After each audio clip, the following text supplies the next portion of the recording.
À part la Terre, aucune planète de notre système solaire n'a été aussi minutieusement ou longtemps examinée que Mars. Puis pendant des décennies, le Jet Propulsion Laboratory de la NASA a continuellement exploré la planète rouge avec une gamme d'orbiteurs, d'atterrisseurs et de rovers. Mais qu'est-ce qui a jeté les bases de ce record d'exploration sans précédent? Eh bien, cette vidéo décrit les défis des premières tentatives du JPL d'envoyer des engins spatiaux sur la planète rouge. Pendant une grande partie de l'histoire de l'humanité, Mars n'était qu'un minuscule point rougeâtre dans le ciel. Mais en 1965, le premier vaisseau spatial à visiter Mars, Mariner 4 du JPL, a commencé à changer notre compréhension de la planète avec ses images granuleuses en noir et blanc. Les données de Mariner 4 et des missions qui ont suivi étaient pleines de données confuses à comprendre pour les scientifiques. Ce documentaire révèle à travers des images d'archives et des entretiens avec des scientifiques et des ingénieurs clés les premiers rôles du JPL dans l'exploration de la planète rouge. De Mariner 4 à l'arrivée en 1976 des orbiteurs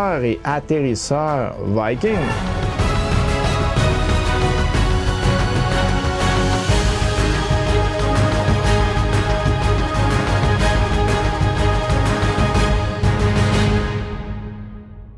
De toutes les planètes de notre système solaire, Mars a toujours exercé la plus grande fascination. Il n'y a plus d'espoir de petit homme vert, ça c'est certain, mais la question de savoir si la vie microbienne martienne a pu exister ou existe encore demeure. Et aujourd'hui, dans les débuts de l'ère spatiale, eh bien, nous allons découvrir ensemble le vrai visage de Mars. Bonjour, je suis John Fitch. L'homme depuis la nuit des temps s'interroge sur les étoiles et les planètes. Notre planète voisine Mars a intrigué l'imagination des artistes et des écrivains. Certaines personnes pensent qu'il y a de la vie sur Mars. Je vois un vaste réseau de canaux sillonnant la planète. Évidemment, le travail de martiens intelligents, la simplicité et la symétrie ne peuvent pas. Il sera possible avec de grands télescopes de voir des villes sur Mars, de détecter des bateaux dans ses ports. Les habitants de Mars sont des intellects vastes, froids et antipathiques. Regardant à travers l'espace vert la planète Terre avec des yeux envieux. Prévoit-il une invasion? Nous avons regardé Mars comme les artistes et les écrivains l'imaginent. Une planète de jungle et de désert habitée par des monstres et bien sûr de belles femmes. Eh bien, je suis heureux de dire qu'ils ont tort. Mars est bien plus mystérieux que cela et bien plus surprenant.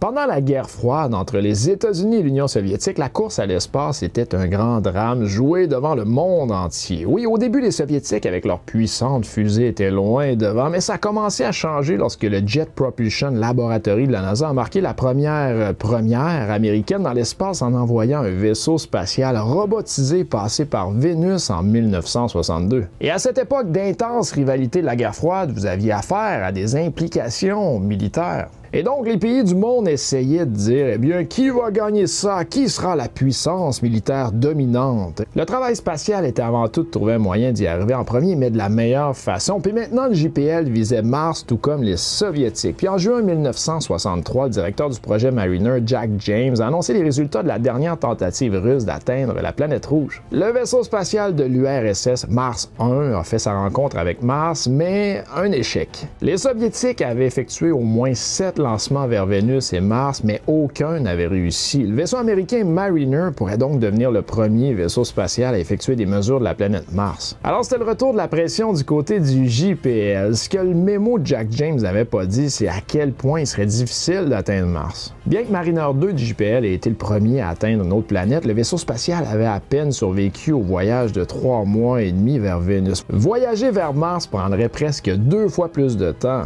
N'oubliez pas que 5 tentatives de vaisseaux spatiaux du JPL là, pour aller vers la Lune puis s'écraser sur la Lune avaient échoué. Et c'était pas rien. Les États-Unis étaient quand même très fiers d'avoir été les premiers à Vénus. Ce fut une réalisation largement acclamée par la Maison-Blanche, mais cette réalisation n'avait pas automatiquement donné au JPL le feu vert pour se rendre sur Mars. Le laboratoire a dû concurrencer une proposition de Goddard Space Flight Center de la NASA dans le Maryland, puis Goddard voulait atterrir sur la surface martienne. La proposition la plus prudente du JPL, c'était de reproduire leur succès sur Vénus en lançant 2 engins spatiaux identiques pour voler près de Mars, avec l'espoir qu'au moins un y arriverait. Mais en fin de compte, le choix a été fait pour la NASA lorsqu'il est devenu clair que la fusée requise par la proposition de Goddard ne serait pas disponible. Et pourtant, l'approche plus conservatrice du JPL n'était pas synonyme de facilité. Le simple fait d'atteindre Mars était un énorme défi. Et la mission du JPL sur Vénus n'avait été qu'avec une version gonflée d'un vaisseau spatial construit uniquement pour atteindre la Lune.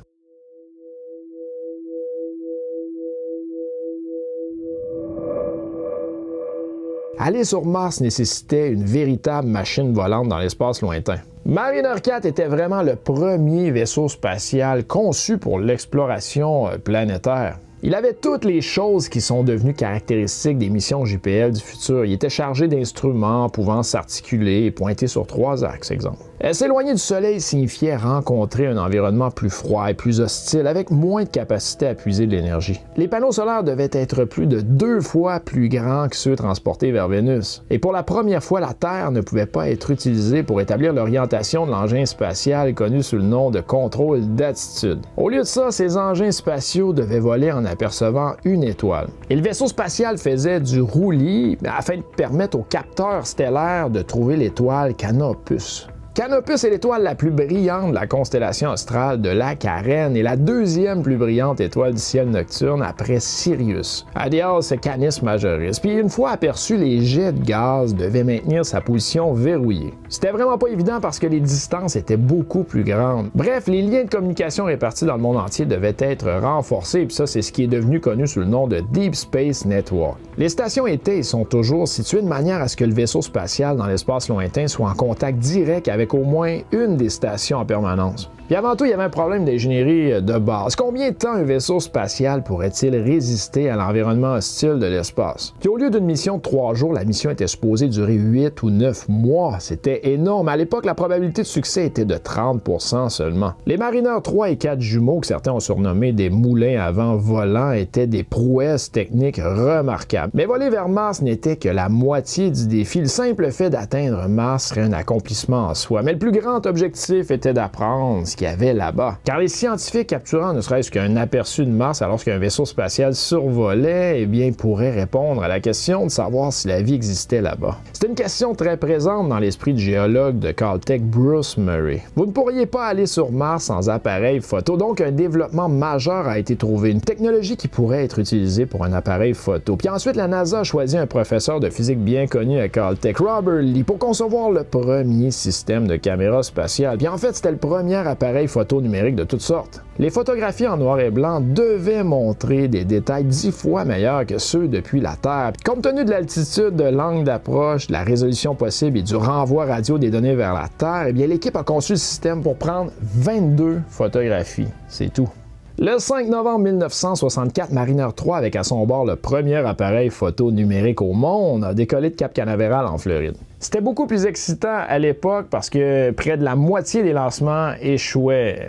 Puis c'était le destin, malheureusement, de Mariner 3. Moins d'1 heure après le lancement, la télémétrie a montré que la mission était en grave difficulté. Pour une raison inconnue, les panneaux solaires du vaisseau spatial ne tiraient pas d'électricité. Il y avait assez d'énergie pour s'échapper de la Terre, mais pas assez pour se rendre sur Mars. Donc cela n'a duré que le temps que les piles pouvaient durer, donc quelques heures. Et le lancement de Mariner 4 a donc été retardé afin de comprendre le problème. De toute façon, il y avait 3 semaines avant que Mariner 4 puisse être lancé parce que l'angle entre la Terre et Mars n'était vraiment pas optimum. Ainsi, au cours de ces 3 semaines, le JPL et l'entrepreneur ont compris ce qui avait causé cet échec. Le problème a été localisé, le carénage du nez. Oui, son but était de protéger le vaisseau spatial lors du lancement. Et l'entrepreneur engagé pour le faire, tentant de réduire le poids, eh bien, il l'avait construit en matériaux légers qui s'est effondré lors de l'ascension. Et travaillant 24 heures sur 24 avant la fermeture de la fenêtre de lancement, les ingénieurs ont modifié le carénage. Puis remarquablement, seulement 2 semaines et 3 jours après l'échec de Mariner 3, son jumeau était déjà en route vers Mars. Puis il restait 7 mois et demi et 325 millions de kilomètres de voyage impitoyable à travers l'espace lointain. Et au cours de la croisière, Jack James a confié le fonctionnement de la mission à Dan Schneiderman. Il avait été le Spacecraft System Manager pour la mission vers Vénus. Schneiderman a grandi dans un évelage de poulets à Bakersfield, en Californie. Puis pendant la Seconde Guerre mondiale, il avait travaillé dans les îles Aléoutiennes. Après la guerre, il a utilisé le projet de loi GI pour obtenir un diplôme d'ingénieur. Puis il a obtenu un emploi dans la conception de guitares électriques.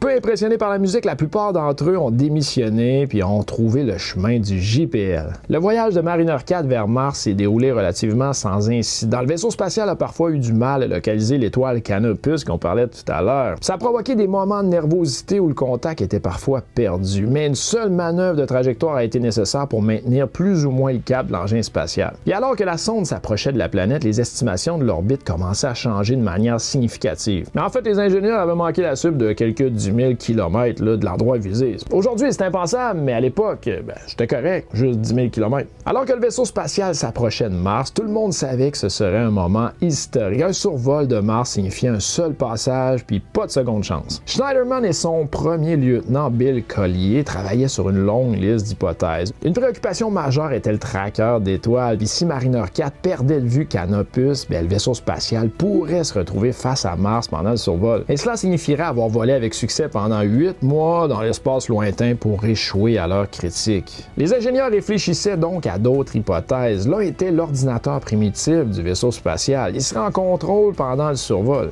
Mais si quelque chose tournait mal, l'ordinateur n'avait pas de plan de sauvegarde. La question était, les ingénieurs devaient-ils laisser aller les choses ou envoyer un nouvel ensemble de commandes? Ça comportait ses propres risques. De nouvelles instructions ne pourraient que confondre le vaisseau spatial. La principale crainte était que le magnétophone ne s'éteigne pas. Puis si ça se produisait, les images seraient enregistrées après le survol avec la noirceur de l'espace. Et le 14 juillet 1965, une autre commande appelée DC-25 ou DC-25 a été transmise. Puis avec lui, Mariner 4 a commencé à prendre les toutes premières photos en gros plan de Mars. La commande DC-25 doit lancer une action d'analyse de la plateforme, puis si la commande n'est pas reçue, le vaisseau spatial lancera lui-même le balayage d'environ 1 heure. Il prévoyait donc que 21 images seraient enregistrées, puis une fois que d'autres données planétaires sont renvoyées sur Terre, le vaisseau spatial lancera automatiquement la lecture d'une image TV. La première image couvrirait une superficie d'environ 283 km² sur le côté ensoleillé de la planète. Et il est maintenant temps pour 26 de partir. 26 c'était DC-26. La commande pour que l'enregistreur arrête de prendre les photos. Et le système avait fonctionné et l'image avait été enregistrée à l'intérieur du vaisseau spatial. Ça, c'était une grosse affaire.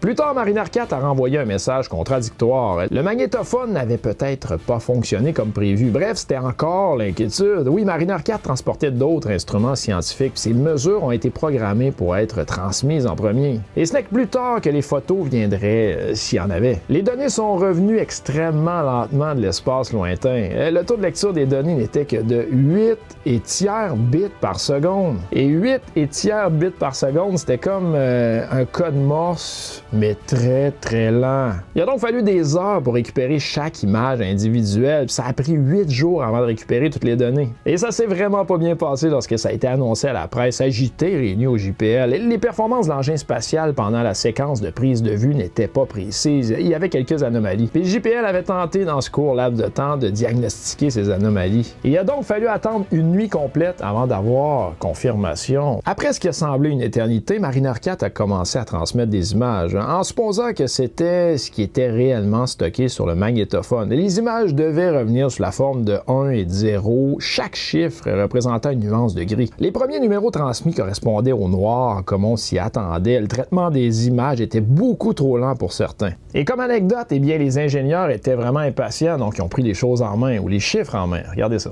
2 ou 3 ingénieurs qui avaient travaillé sur le magnétophone ont proposé de créer l'image à la main en temps réel au fur et à mesure que les données arrivaient. C'était une sorte de concours et celui qui a gagné a simplement ajouté des bandes de papier collées à un mur. Ils ont donc créé une image de cette façon plus rapidement qu'avec un ordinateur. Et malgré quelques personnes en désaccord, parce qu'ils voulaient pas vraiment que la première image publique de Mars, ça soit « Hey, regarde là sur le mur, la première image de Mars », les patrons étaient quand même impressionnés puis ils voulaient qu'ils poursuivent. Le docteur Layton de Caltech est entré et l'a regardé puis a rapidement compris que le plus sombre des numéros, mais c'était en fait le noir de l'espace. Ce fut donc accidentellement la première image de Mars. Finalement, la première vraie image en gros plan de Mars a été traitée. Elle a été emmenée dans le sanctuaire intérieur de l'équipe d'imagerie et déposée devant les scientifiques face cachée. Ils ont été choqués par ce qu'ils ont vu. Tout était un peu secret. Il y avait qu'environ 5 personnes dans cette équipe d'imagerie, mais personne ne comprenait cette photo. Le JPL avait appris avec ses missions sur la Lune que les images comptaient. Et maintenant, le président Lyndon Johnson voulait voir Mars. Un briefing à la Maison-Blanche pour Johnson et la remise de médailles ont également permis de souligner au monde une autre réalisation américaine dans la course à l'espace. Je pense pense que je parle au nom de chaque Américain quand je vous dis à quel point nous sommes fiers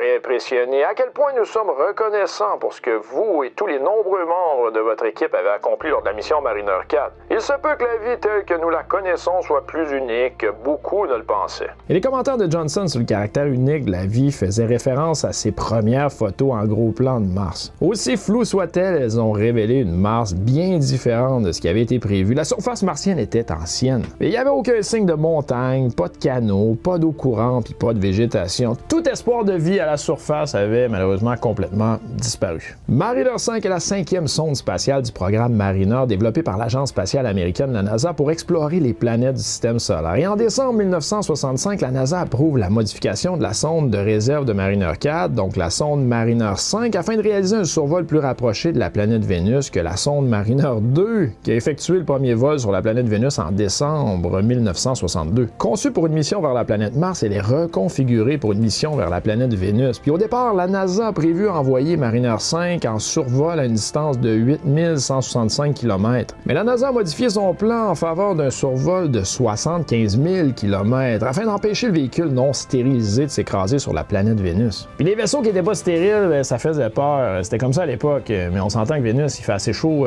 il n'y a pas trop de stress. Les objectifs du programme étaient de passer à 2000 km de Vénus pour fournir des données sur la structure de l'atmosphère de la planète et son environnement de rayonnement et de champ magnétique. Mais j'arrête mes explications parce qu'aujourd'hui, on parle pas de Vénus, mais on parle de Mars. Au début de la course à l'espace, le JPL avait proposé à la NASA un plan ambitieux pour envoyer une armada de vaisseaux spatiaux balayer le système solaire. Et maintenant, le JPL savait à quel point il était difficile d'atteindre une autre planète. Et pourtant, dans un renversement des rôles, la NASA voulait désormais des missions audacieuses. L'agence s'est demandé: les fusées massives nécessaires pour lancer des astronautes sur la Lune pourraient-elles être utilisées pour des missions robotiques vers les planètes? Les orbiteurs feraient le tour et cartographieraient la planète en détail, tandis que les atterrisseurs chercheraient la vie à la surface. Et ça ne devait être que des missions précurseurs. Les astronautes, rêvait la NASA, laisseraient leur empreinte sur Mars à la fin des années 1980. À la fin des années 1980. On est en 2023.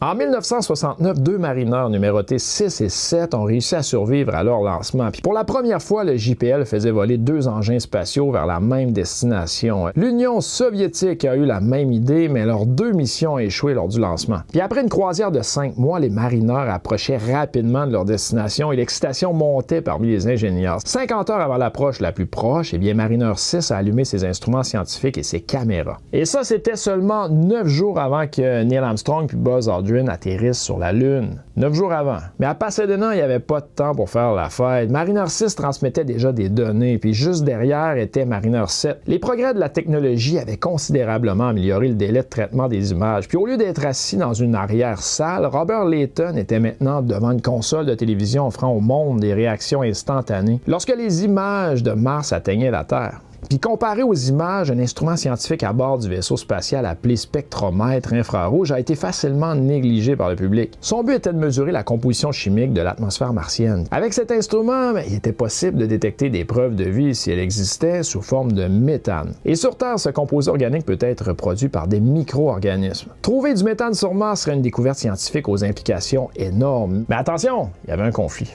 Les caméras de télévision et le spectromètre infrarouge étaient montés sur la même plateforme de balayage. Ça signifiait que les deux devaient être pointés dans la même direction. Mais les scientifiques étaient en désaccord sur où et quand viser. Ce débat était un exemple précoce de ce qui allait devenir un dilemme classique pour les scientifiques. Plusieurs instruments sur un vaisseau spatial signifiaient souvent des désirs contradictoires. Et tous les espoirs n'ont pas pu être exaucés, surtout avec des missions de survol qui ne duraient que quelques heures. Ces scientifiques avaient investi des années à se préparer pour cette mission. Pour certains, leur carrière professionnelle était même en jeu. Et les attentes, surtout compte tenu des contraintes de temps, étaient énormes. Puis cela était particulièrement vrai pour George Pimentel de l'Université de Californie à Berkeley. Oui, 2 ans auparavant, il a failli devenir l'un des premiers astronautes scientifiques de la NASA. Et le rêve de George Pimentel, c'était d'aller sur Mars. Mais Pimentel a échoué à l'examen physique rigoureux de l'agence en raison d'un problème de vision mineur. Et maintenant, il était déterminé à aller sur Mars d'une autre manière, grâce à son instrument scientifique. Non conformiste, Pimentel s'était déjà heurté aux ingénieurs du JPL au sujet des normes techniques. Puis il n'était pas opposé au conflit, non, lorsqu'un ingénieur du contrôle qualité du JPL a visité le laboratoire de Pimentel à Beckerley, il y a une bagarre qui a éclaté. Et maintenant, à cette heure critique, pour une raison inexpliquée, son spectromètre sur Mariner 6 avait partiellement mal fonctionné. Certaines données ont été saisies, ça semblait indiquer une découverte remarquable, de l'eau sous forme de glace à la calotte polaire sud. Et trouver de l'eau sous forme de glace, si c'est vrai, serait une énorme découverte. Mais l'attention de tous les autres fut bientôt attirée ailleurs. Il y avait 2 engins spatiaux à surveiller et pendant que le premier était en phase de rencontre, les ingénieurs avaient des urgences sur le second. En plein milieu de la séquence d'approche, Mariner 7 a complètement disparu. Et lorsque le contact a été rétabli, les ingénieurs ont été stupéfaits de découvrir qu'il y avait quelque chose qui avait poussé Mariner 7 à faire la roue dans l'espace. La roue dans l'espace?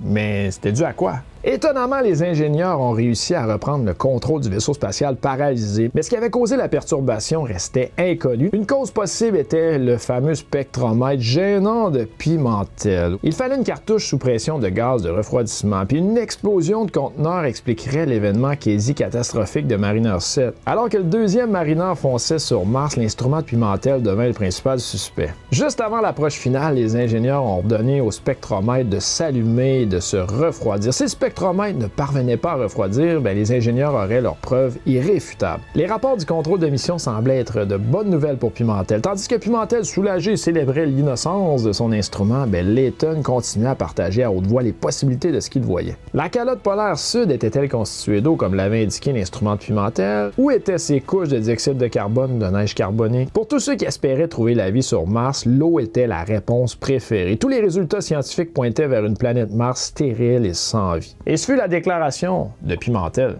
Je vous dis ce que nos données indiquent. Nous sommes convaincus d'avoir détecté du méthane gazeux et de l'ammoniac gazeux sur Mars. Nos données sont cohérentes et suggèrent que la calotte polaire est composée de glace d'eau et probablement pas de CO2 solide. Dans la région proche du bord de la calotte polaire, la glace polaire constitue un réservoir d'eau. Le nuage de dioxyde de carbone solide offre une protection contre les rayons ultraviolets. Être sûr d'avoir trouvé du méthane était tout sauf une autre façon de dire qu'il y avait des preuves de vie sur Mars. Mais Pimentel n'en avait pas fini. Son instrument a également souligné cet ingrédient clé nécessaire à la vie, l'eau. Comme Pimentel l'avait mis en garde, la nature de la science, c'est que la connaissance est sujette à de nouvelles découvertes. Lui, comme d'autres, s'était précipité pour partager les résultats pratiquement du jour au lendemain avec un public avide de science instantanée. Ouais, mais répondre si rapidement, c'était risqué. Mais ça allait en l'encontre de la tradition scientifique de l'examen critique. Et très peu de scientifiques dans les années qui ont suivi ont été aussi transparents. Puis dans le cas de Pimentel, il s'est vite rendu compte que l'une de ses conclusions était complètement erronée. Le fameux spectromètre n'avait pas fait la distinction entre le méthane puis le CO2 et il a rapidement et publiquement annoncé l'erreur. Puis avec ça, la vie sur Mars était encore une fois une question non résolue. Et quant au mystère de ce qui s'était passé avec Mariner 7, une enquête a retracé la cause probable à une explosion de batterie. Les Mariner 6 et 7 avaient imagé près de 20% de Mars et petit à petit, la planète commençait à être connue. Les calottes glaciaires étaient constituées de glace d'eau et non de dioxyde de carbone. La découverte la plus décourageante pour ceux qui espéraient trouver la vie a été d'apprendre que le rayonnement mortel du Soleil atteignait la surface martienne. Et encore une fois, il y avait des images de cratères, mais pour une raison quelconque,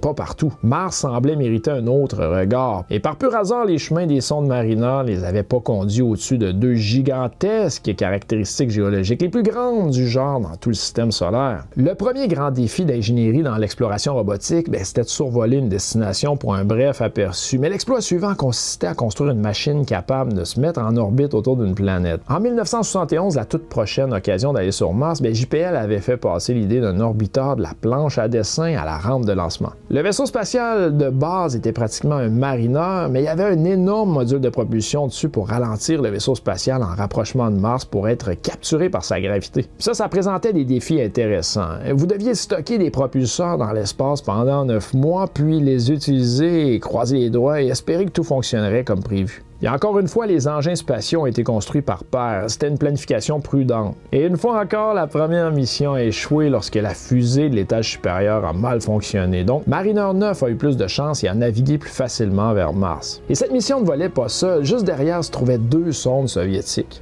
Ces vaisseaux spatiaux étaient aussi des orbiteurs, puis les Soviétiques faisaient monter les enchères. En autostop à bord de chaque vaisseau spatial, eh bien, se trouvaient des atterrisseurs équipés d'une caméra de télévision, d'instruments scientifiques et d'un petit rover de la taille d'une boîte à chaussures. Tout allait bien avec les 3 vaisseaux spatiaux alors qu'ils approchaient de la moitié de leur voyage. Mais ensuite, Mars elle-même a commencé à se comporter de manière inhabituelle. La sonde Mariner 9 était supposée arriver en novembre, mais vers le mois d'août, les astronomes ont dit qu'il se passait quelque chose de drôle sur Mars. Et du jour au lendemain, il y a eu une énorme tempête de poussière sur Mars. Et ça ressemblait à une boule de billard. La sonde était à 2 mois et demi de son arrivée, la planète avait disparu. Alors que les tempêtes de poussière tourbillonnaient, les 3 vaisseaux spatiaux, un américain et 2 russes, ont continué leur chemin. Mariner 9 est devenu le premier vaisseau spatial à orbiter autour d'une autre planète. Juste derrière se trouvaient les 2 orbiteurs soviétiques avec leur atterrisseur à bord. Les atterrisseurs destinés à être largués juste avant la mise en orbite ne pouvaient pas attendre de meilleures conditions météorologiques. Ils plongeraient dans l'atmosphère martienne au milieu de la plus grande tempête de poussière jamais connue dans le système solaire. Et selon Carl Sagan, ça c'était une de mes idoles qui a inspiré ma vie à plus d'un égard. C'était beaucoup plus grave que de prendre quelques images cartographiques car les sondes russes devaient arriver avec des vitesses de vent de plusieurs centaines de kilomètres à l'heure sur quelque chose qui a un freinage aérodynamique ou un système de parachute. Et ils n'ont qu'un certain compte d'acceptation que leurs communications peuvent récupérer. Puis sachant que la Terre est là-haut dans le ciel martien, le vaisseau spatial tombe, puis si vous avez des vents forts, la chose se balance comme un pendule et s'incline, alors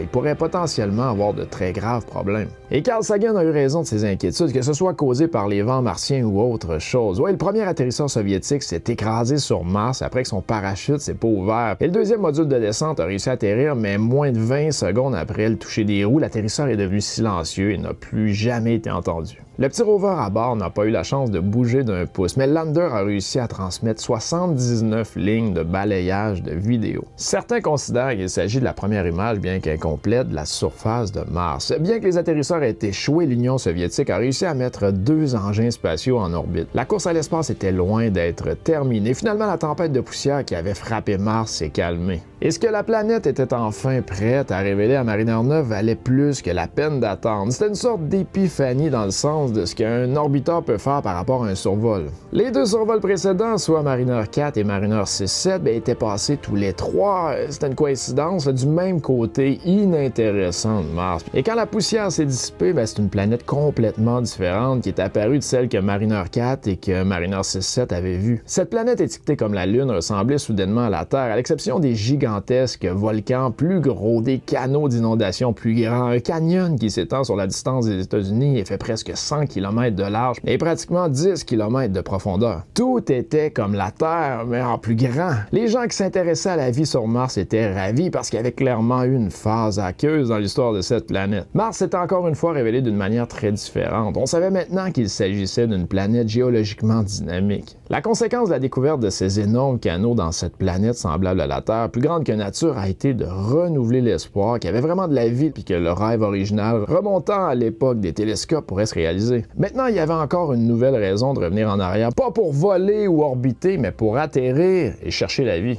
Le premier défi dans l'exploration planétaire était de voler près d'une planète, puis le deuxième était de se mettre en orbite. Et encore à ce jour, il n'y a rien de plus difficile que le troisième, l'atterrissage. Toucher la surface de Mars était désormais la prochaine grande ambition d'ingénierie qui était plus que compensée par un objectif scientifique spectaculaire. Oui, absolument, rechercher des preuves de la vie martienne. À la consternation de JPL, il n'a pas été choisi pour mener cette mission prisée. Les raisons étaient nombreuses. Les relations entre la NASA et JPL étaient souvent tendues, puis l'agence pensait que le laboratoire avait les mains pleines d'autres missions. La NASA souhaitait également diffuser la richesse du travail dans ses centres. En outre, le centre de recherche de Langley en Virginie, il y avait un record impressionnant d'envoi de vaisseaux spatiaux pour reconnaître la Lune. La clé du succès de Langley était le chef du projet, Jim Martin. Il était connu pour être dur, mais compétent. Il se souciait peu d'un titre ou d'un grade. Ce qui comptait, c'était la performance. Il mesurait 6 pieds 4, 6 pieds 5, puis ressemblait à un commandant. Ses yeux captaient tout en permanence, puis ses employés s'attendaient presque à ce qu'il aboie.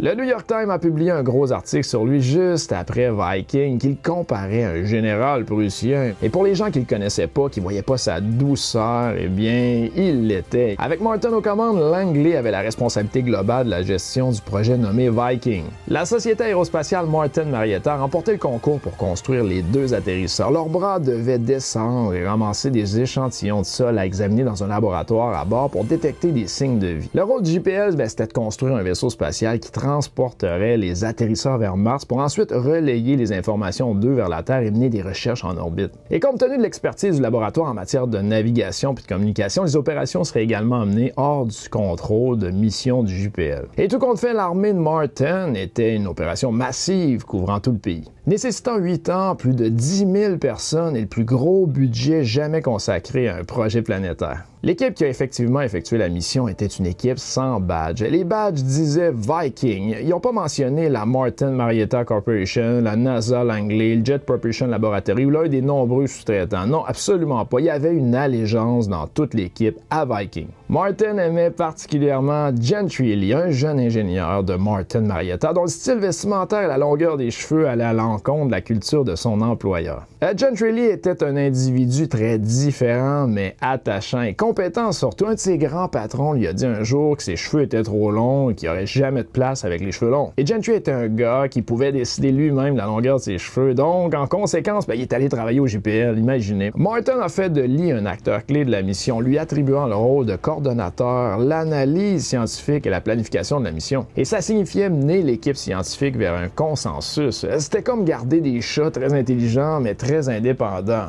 Il y avait tous les scientifiques et tous les analystes de mission sur lui. C'était tout un groupe, c'était toute une aventure aussi. Il y avait d'autres emplois que Martin a donnés à Lee, y compris la gestion de l'ingérence politique. Une mission consistait à expliquer à un responsable de la Maison-Blanche, inconscient des alignements planétaires, pourquoi retarder un lancement vers Mars nécessitait 2 ans plutôt qu'un. La politique, c'était pas toujours des lumières côté science. C'est encore le même. Un jour, Gentry Lee reçoit un type, un gros connard de la Maison-Blanche. Il était clairement énervé, puis il dit: si je veux prendre un bus pour Alexandrie et que je veux retarder d'1 an, je retarde d'1 an. Alors pourquoi vous pouvez pas aller sur Mars 1 an plus tard? Et Lee répondit: eh bien, c'est la façon dont les planètes sont configurées. Puis je pense pas que le président ait le pouvoir de changer cela. Il y avait un silence à l'autre bout du fil, puis il a dit: es-tu un petit malin, toi?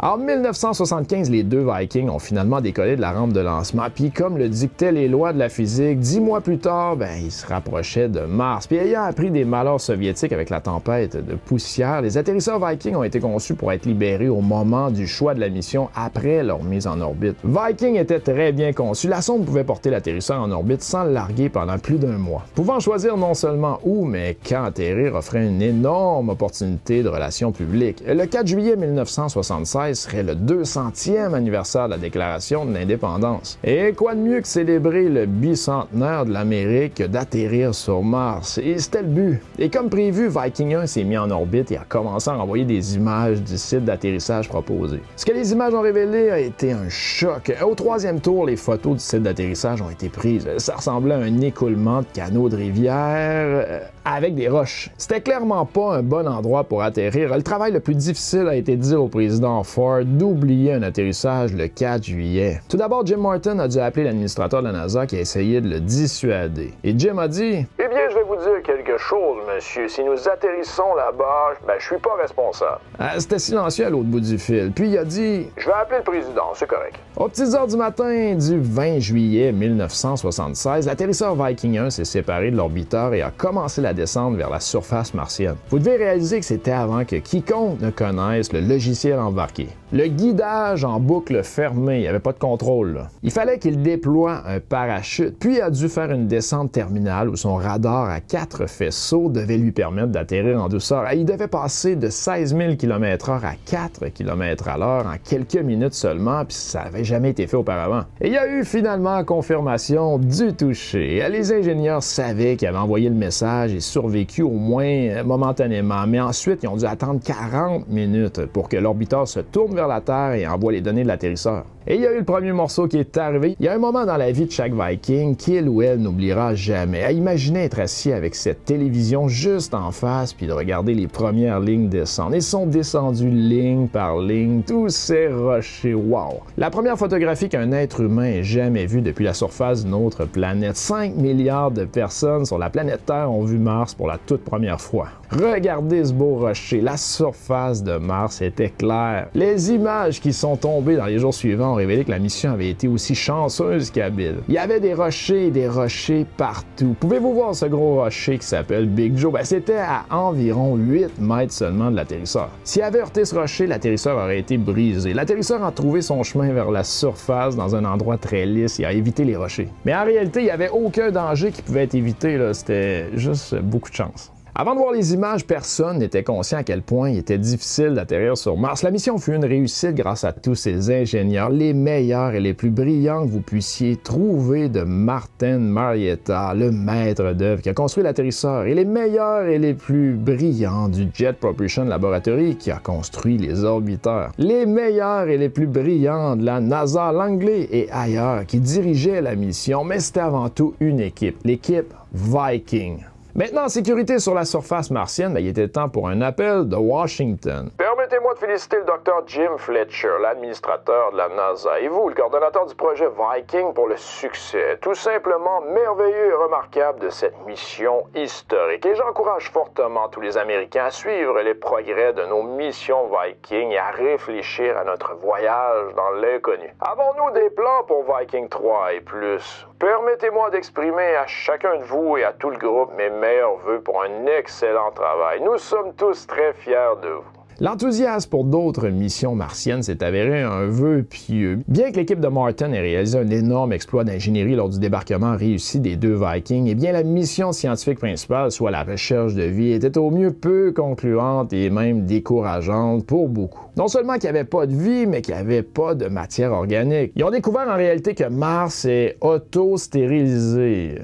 Ça, c'est pas une bonne nouvelle. Personne ne s'attendait à ça, mais les orbiteurs Viking tournaient autour des atterrisseurs. Ils ont fourni 6 ans de surveillance continue de Mars, puis ils ont une fois de plus changé notre compréhension de la planète. Ici se trouvait une planète non seulement remplie de cratères, de vastes tranchées et de volcans géants, mais aussi de ce qui semblait être de grandes vallées fluviales, creusées par d'énormes quantités d'eau. Et à un certain moment dans le passé, la surface a dû être plus chaude et plus humide. Si c'était le cas, eh bien, que s'était-il passé en réalité? Mars était plus mystérieuse que jamais, mais à la consternation de beaucoup, l'intérêt pour les futures missions a commencé à diminuer. Selon les scientifiques de l'époque, l'agence n'avait pas de programme de suivi pour Viking. Le programme planétaire se devait de concevoir une nouvelle infusion d'adrénaline où il mourrait par négligence. JPL était inquiet pour les mêmes raisons. Le fait que les opérations Viking soient menées en dehors du contrôle de mission du laboratoire avait été une grande aubaine pour attirer l'attention du public et parfois un crédit mal placé. Mais les perspectives d'avenir semblaient sombres. Le budget de la NASA était sous forte pression, puis le pipeline pour les futures missions planétaires a été réduit à un simple filet. Et quant à Mars, eh bien, les États-Unis n'y retourneront pas avant 2 décennies.